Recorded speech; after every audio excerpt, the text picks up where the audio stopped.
Good morning, Europe. You are watching Europe Today.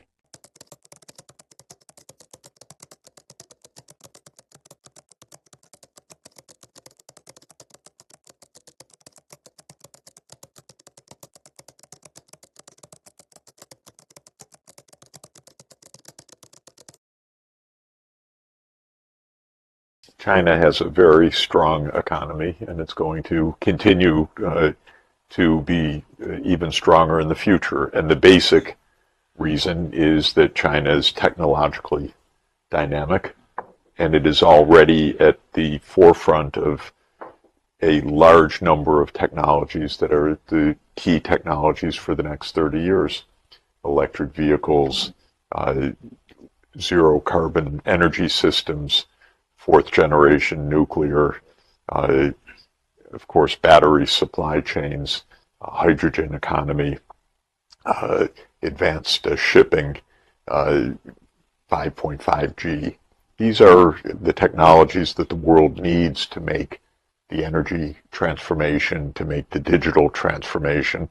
And China is very strong and very dynamic also in those technologies. And the manufacturing ecosystems, especially where we are in the Greater Bay Area, is absolutely extraordinary. I would say unique in the world.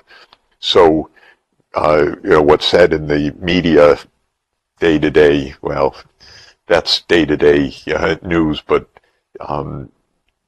China, like any large economy, has ups and downs, and quarters that are bad or quarters that are good, and the COVID was a disruption and so forth, but you have to look at the fundamentals, and the fundamentals are very, very strong.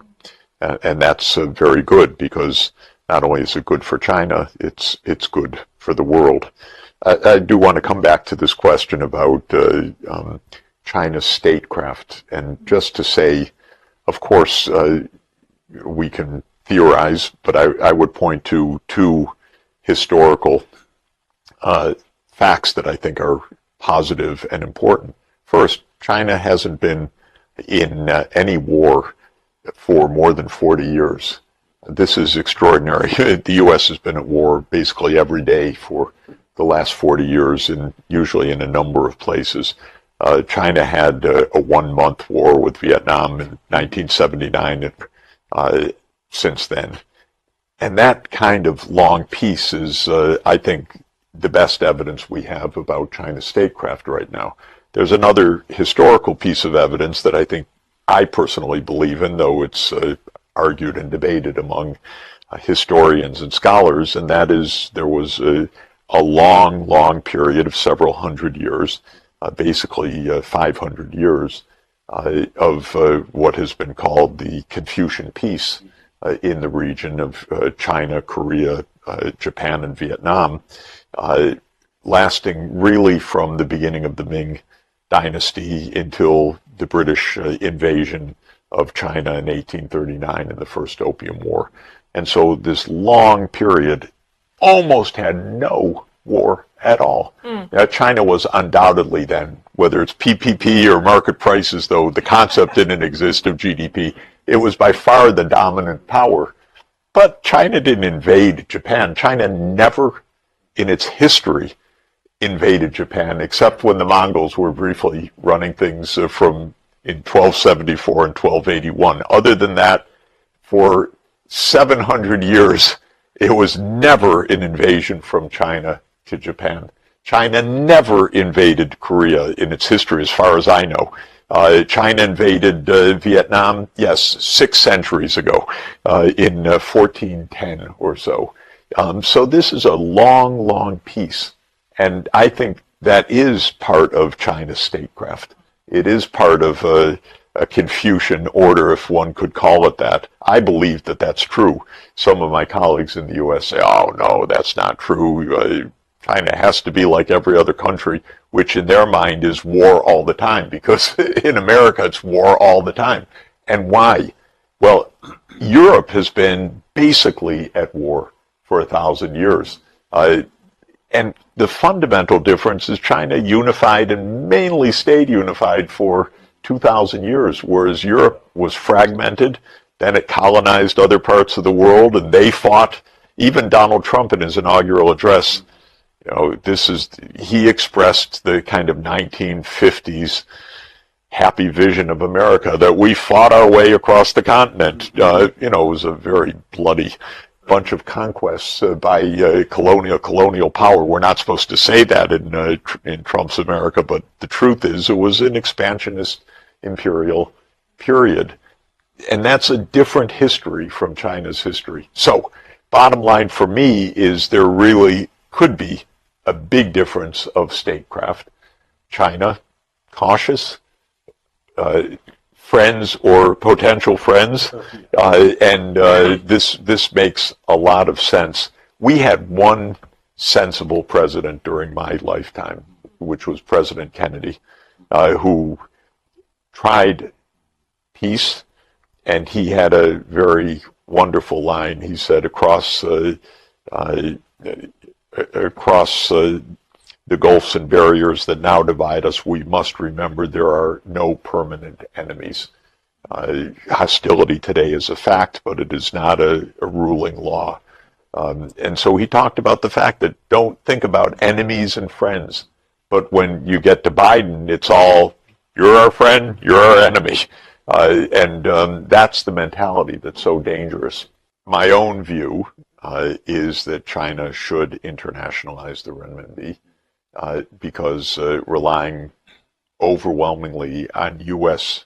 dollar transactions is not sensible at this point. It's too risky. It is too much vulnerable to U.S. official intervention and meddling. Russia had $300 billion of reserves seized just by a stroke of the pen, and I can tell you the mentality in Washington and in London and in Brussels is we take what we want and we steal it as we want, and they really act in that way. If I were the BRICS countries, I would say that's fine and good what the U.S. wants to do, but there are many ways to settle an international transaction, and it doesn't have to be dollar-based through the SWIFT system. So my own prediction is that 10 years from now we have a very different international settlement system in which the renminbi and perhaps some other currencies are playing a larger role. I don't think crypto is either. I don't see it having any value at all. And I see it having a negative value relative to central bank digital currencies, because a currency, yes, you could give a license to somebody to counterfeit money. Why do you give a license to someone to print money instead of the government? If you want monetary control, which I believe in, if you want a banking system that is stable with a central bank that stands behind it. Why have crypto? Crypto is just an invitation, from my point of view, to trouble or arbitrary redistribution of wealth that makes no sense. And as someone who holds dollars, I don't love Bitcoin edging in and saying, well, we have $2 trillion of wealth. Well, where did you come from? Out of the blue. You didn't make anything. All you did was pump more CO2 into the atmosphere. You wasted a huge amount of computer time. You added nothing of value to the world real economy. Nothing. So where did that wealth come from? Well, evidently it came from the rest of us.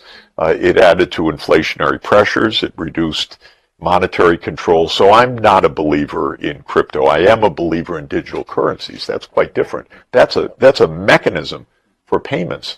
But then comes the role of the renminbi in particular. To my mind, China is the world's high-saving country, and that saving is good for development all over the world. China should be investing in the rest of the world. And to invest in the rest of the world means an outflow of capital to build factories or to buy sovereign debt or to invest in foreign private bonds and so forth. And that means the renminbi denominated assets. That means Hong Kong being a the center, I think, for finance for outflows from China. Outflow is not a bad thing. It means China buys up a lot of the productive assets in other places in the world, which is good for China and good for those places where China is investing. It's a win-win proposition. It's not a zero-sum proposition.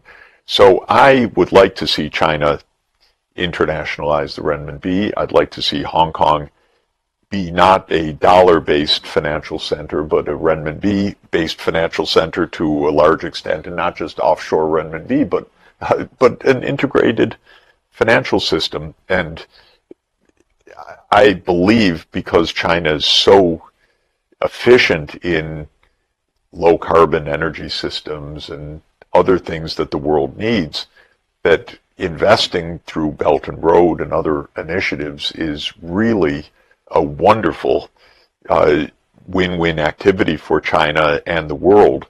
I want to see more of it. I want to see Hong Kong as the great financial center that intermediates all of that. And I don't believe that that can or should be done in dollars. I think it should be done in renminbi to a very large extent.